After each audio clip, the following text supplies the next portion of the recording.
Olá pessoal, sejam muito bem-vindos a mais um detalhamento. Hoje a gente vai literalmente quebrar algumas regras e repensar tudo o que sabemos sobre construir potência atlética. O nosso foco hoje é um estudo fresquinho, de 2026, lá da equipe do Fubiani e seus colegas.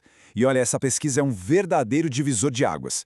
Para quem quer otimizar treino, força ou explosão muscular, o que a gente vai ver aqui hoje é daquelas coisas que mudam o jogo por completo. Vamos mergulhar nisso. O nosso roteiro de hoje é o seguinte. Tópico 1, a grande reviravolta pliométrica. Depois no 2, preparando o confronto. O 3 traz os resultados biomecânicos. O 4 revela a surpresa da velocidade submáxima. E a gente fecha com o 5, repensando o treinamento atlético. Parte 1, a grande reviravolta pliométrica. Para começar, a gente precisa bater de frente com uma crença super antiga no mundo dos esportes. A vida toda a gente ouviu que correr serve só para ganhar velocidade, certo? Enquanto saltar seria o único jeito de verdade de construir aquela potência explosiva. Mas, parando para pensar, será que o nosso corpo realmente funciona com essa divisão tão exata? Antes da gente ir mais fundo, precisamos alinhar uma coisa básica. O que é exatamente essa tal de pliometria rápida? Basicamente, envolve o ciclo de alongamento e encurtamento dos músculos. Imagina um elástico sendo esticado e solto bruscamente. Para um movimento ser considerado uma pliometria rápida de alta qualidade, ele precisa de duas coisas. Primeiro, uma produção de força gigantesca.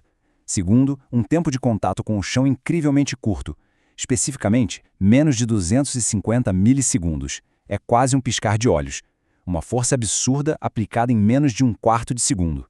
E aí vem o pulo do gato dessa pesquisa. A hipótese central do Fubiani questiona, de cara, tudo que a ciência esportiva tradicional vinha ensinando. Eles propuseram algo maluco.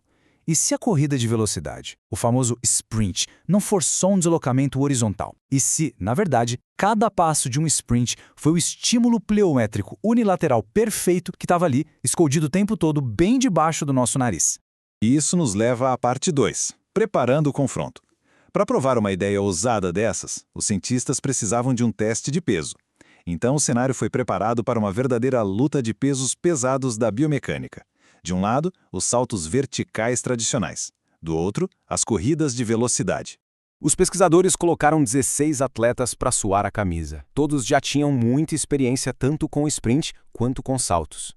Eles usaram plataformas de força embutidas no chão que capturavam dados numa precisão absurda. Dá uma olhada nessa tabela, ela mostra bem a batalha. Exercícios clássicos de um lado, como o salto em profundidade e o salto com barreira, e do outro lado, os sprints, tanto no máximo quanto em intensidade submáxima.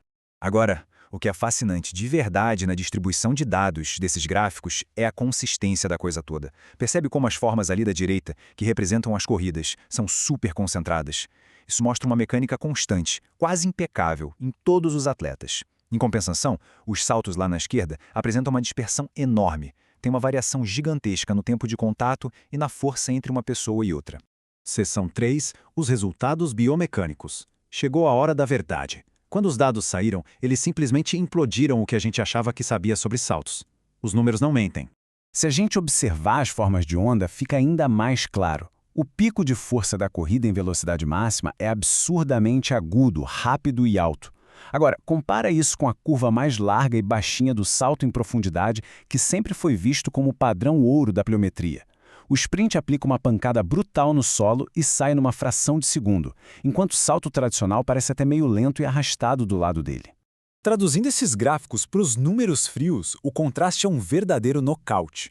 Correr entrega mais ou menos 20% a mais de força de reação do solo numa perna só do que o salto em profundidade. E detalhe, faz isso com tempos de contato quase 50% menores. Ou seja, a corrida não só empata com o melhor salto vertical, ela atropela, entregando um estímulo biomecânico muito mais rápido e intenso. E quando a gente vai para o detalhe na tabela do estudo, a diferença fica gritante. Lembra da nossa regrinha dos 250 milissegundos lá do começo? O salto em profundidade bate perigosamente na trave, com 244 milissegundos. Já a corrida submáxima crava impressionantes 132 milissegundos. Isso prova por A mais B que o sprint é de fato a pliometria mais rápida do pedaço. Isso tudo fica brilhantemente ilustrado nesse gráfico. A regra é simples. Quanto mais para o topo e para a esquerda, melhor é o estímulo, porque significa contato curtíssimo e força altíssima. E quem está reinando sozinho lá no topo à esquerda exatamente as modalidades de corrida. Elas simplesmente não têm concorrência entre os saltos. Bom, o que nos leva à seção 4, a surpresa da velocidade submáxima. A gente já entendeu que o sprint é o rei da pliometria, mas tem um porém gigante. Correr na velocidade máxima sempre carrega um risco altíssimo de lesão e desgasta demais. E é aí que vem o maior plot twist dessa pesquisa. Fica aquela pergunta no ar. A gente realmente precisa dar 100% de esforço no limite do nosso corpo para ter esses ganhos absurdos? Será que todo atleta precisa arriscar estourar um músculo toda vez que vai treinar potência na pista? E a resposta é um sonoro e revelador não. O número mágico, na verdade, é 90%. Sabe o que o estudo descobriu? Que não faz diferença mecânica correr a 90% ou a 100%. As corridas submáximas entregam exatamente a mesma força de reação do solo e o mesmo tempo de contato, e ainda por cima com menos variação entre os passos. Isso é um alívio gigantesco. Significa que dá para conseguir aquele estímulo nível mundial sem fritar o sistema nervoso e sem aquele risco constante de se machucar. E, finalmente, seção 5. Repensando o treinamento atlético. Com toda essa ciência maravilhosa na mesa, como é que a gente aplica isso na prática hoje mesmo? Vamos fazer a matemática da eficiência. Um único tiro de sprint de 20 metros dá mais ou menos uns 4 a 5 passos potentes por perna. Isso é o equivalente mecânico a uma série inteira de saltos intensos. Ou seja, dar 10 tiros submáximos entrega o volume de 10 séries exaustivas de saltos, só que com muito mais força e um tempo de contato bem menor. A economia de tempo e energia beira o absurdo. Sem contar que o sprint acaba virando um verdadeiro canivete suíço da preparação física. Além de ser um estímulo pliométrico fora de série, ele gera uma tensão enorme que fortalece os isquiotibiais, a parte de trás da coxa. Para quem joga futebol, basquete ou esportes que exigem mudanças de direção, correr atua como uma armadura natural, prevenindo lesões graves. É o pacote completo. E a ciência simplesmente bateu o martelo. Como bem destacaram Markovic e colegas, profissionais da área deveriam incorporar os sprints nos treinos de qualquer atleta que queira explosão de verdade e desempenho dinâmico. Aquele instinto que muitos treinadores já tinham foi totalmente comprovado. O sprint não é opcional, é inegociável. Então a gente encerra essa nossa análise com uma provocação. Se um sprint a 90% é, matematicamente, o salto vertical definitivo, como é que a gente vai montar nossa planilha de treino amanhã?